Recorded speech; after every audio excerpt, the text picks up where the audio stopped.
Hello friends, एक और नई कहानी के साथ। रक्षाबंधन का त्योहार पास आते ही मुझे सबसे ज्यादा जमशेदपुर वाली बुआ जी की राखी कोरियर का इंतजार रहता था। कितना बड़ा पार्सल भेजती थी बुआ जी। तरह तरह के विदेशी ब्रांड वाले चॉकलेट, गेम्स, मेरे लिए कलरफुल ड्रेस, मम्मी के लिए साड़ी, पापा जी के लिए कोई ब्रांडेड शर्ट। इस बार भी बहुत सारा सामान भेजा था उन्होंने। पटना और रामगढ़ वाली दोनों बुआ जी ने भी रंग बिरंगी राखियों के साथ बहुत सारे गिफ्ट भेजे थे। बस रोहतास वाली जया बुआ की राखी हर साल की तरह एक साधारण से लिफाफे में आई थी। 5 राखियां कागज के टुकड़े में लिपटे हुए, रोली चावल और 50 का एक नोट। मम्मी ने चारों बुआ जी के पैकेट डाइनिंग टेबल पर रख दिए थे ताकि पापा ऑफिस से लौटकर एक नजर अपनी बहन की भेजी राखियां और तोहफा देख ले। पापा रोज की तरह आते ही टी टेबल पर लंच बॉक्स का थैला और लैपटॉप की बैग रखकर सोफे पर पसर गए थे। चारों दीदी की राखियां आ गई हैं। मम्मी ने पापा के लिए किचन में चाय चढ़ाते हुए आवाज लगाई थी, जया का लिफाफा दिखाना जरा।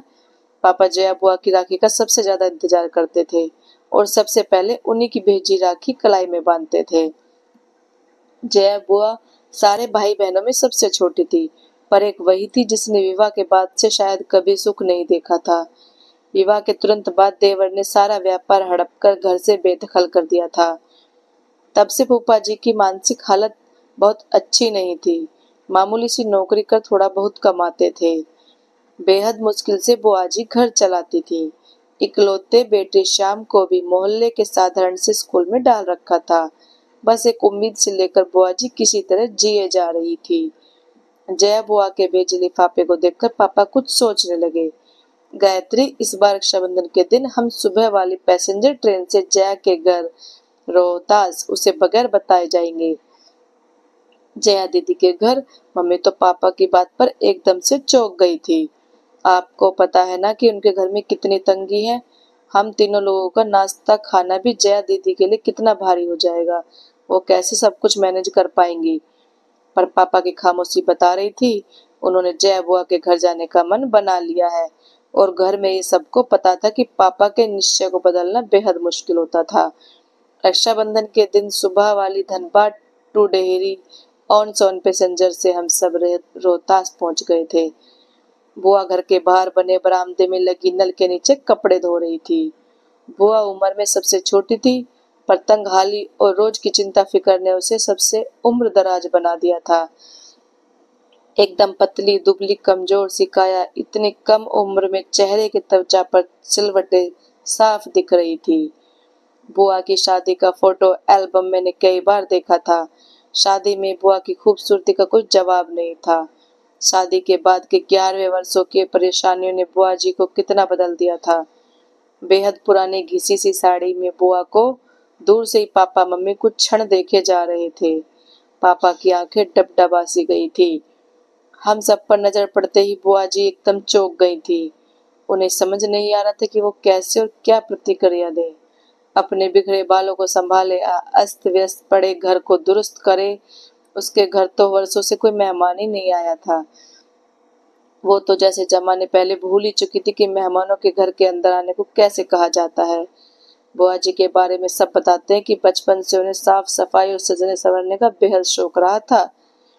पर आज दिख रहा था कि अभाव और चिंता कैसे इंसान को अंदर से दिमाग की तरह खा जाती है। अक्सर बुआ जी को छोटी मोटी जरूरतों के लिए कभी किसी के सामने तो कभी किसी के सामने हाथ फैलाना होता था। हालात ये हो गए थे कि ज्यादातर रिश्तेदार उनका फोन उठाना बंद कर चुके थे। एक बस पापा ही थे जो अपनी सीमित तनख्वाह के बावजूद कुछ न कुछ बुआ को दिया करते थे।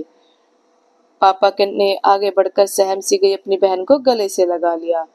भैया, भाभी, मुन्नू, तुम सब अचानक आज, सब ठीक है ना? बुआ ने कांपती सी आवाज में पूछा था। आज वर्षों बाद मन हुआ राखी में तुम्हारे घर आने का, तो बस आ गए हम सब। पापा ने बुआ को सहज करते हुए कहा था। भाभी आओ न अंदर, मैं चाय नाश्ता लेकर आती हूँ। जया बुआ ने मम्मी के हाथों को अपनी ठंडी हथेली में लेते हुए कहा था। जया, तुम बस बैठो मेरे पास, चाय नाश्ता नाश्ता गायत्री देख लेगी। हम लोग बुआ जी के घर जाते समय रास्ते में रुककर बहुत सारी मिठाइयाँ और नमकीन ले गए थे। मम्मी किचन में जाकर सबके लिए प्लेट लगाने लगी थी। उधर बुआ कमरे में पुरानी फटी चादर बिछी खटिया पर अपने भैया के पास बैठी थी। बुआ जी का बेटा श्याम दौड़कर फूफा जी को बुला लाया था। राखी बांधने का मुहूर्त शाम 7 बजे तक का था। मम्मी अपनी ननद को लेकर मॉल चली गई थी, सबके लिए नए ड्रेसेस खरीदने और बुआ जी के घर के लिए किराने का सामान लेने के लिए। शाम होते होते पूरा घर का हुलिया बदल गया था। नए पर्दे, बिस्तर पन्नी, चादर, रंग बिरंगे डोरमेट और सारा परिवार नए ड्रेसेस पहनकर जच रहा था। न जाने कितने सालों बाद आज जया बुआ की रसोई का भंडार घर लबालब भरा हुआ था। धीरे धीरे एक आत्मविश्वास सा लौटता दिख रहा था बुआ के चेहरे पर सच तो यह था कि उसे अभी भी सब कुछ सपन सा लग रहा था। बुआ जी ने थाली में रखी राखियां सजा ली थी, मिठाई का डब्बा रख लिया था। जैसे ही पापा को तिलक करने लगी, पापा ने बुआ को रुकने को कहा। सभी आश्चर्यचकित थे। 10 मिनट रुक जाओ, तुम्हारी दूसरी बहनें भी बस पहुंचने वाली हैं, पापा ने मुस्कुराते हुए कहा तो सभी पापा को देखते रह गए। तभी बाहर दरवाजे पर गाड़ियां के हॉर्न की आवाज सुनकर बुआ, मम्मी और फूफा जी दौड़कर बाहर आए तो तीनों बुआओं का पूरा परिवार सामने था।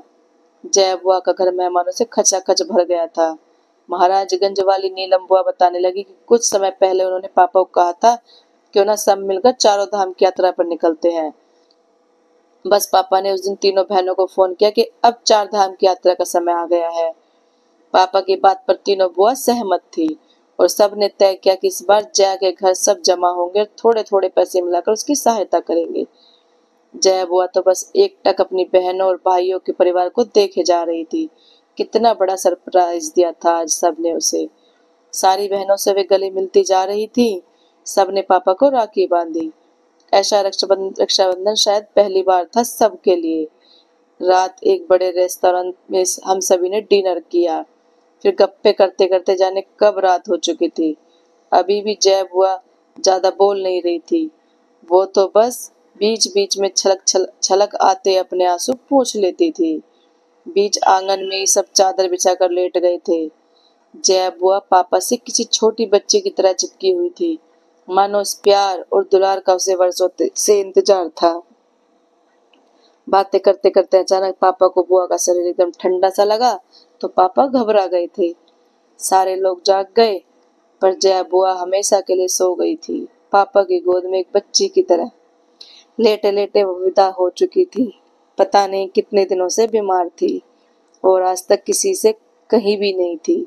आज सबने मिलने की का ही आशा लिए वो जिंदा थी शायद। दोस्तों, आपको यह कहानी कैसी लगी? अच्छी लगी हो तो लाइक, कमेंट और शेयर करें। चैनल को सब्सक्राइब करें। Thank you.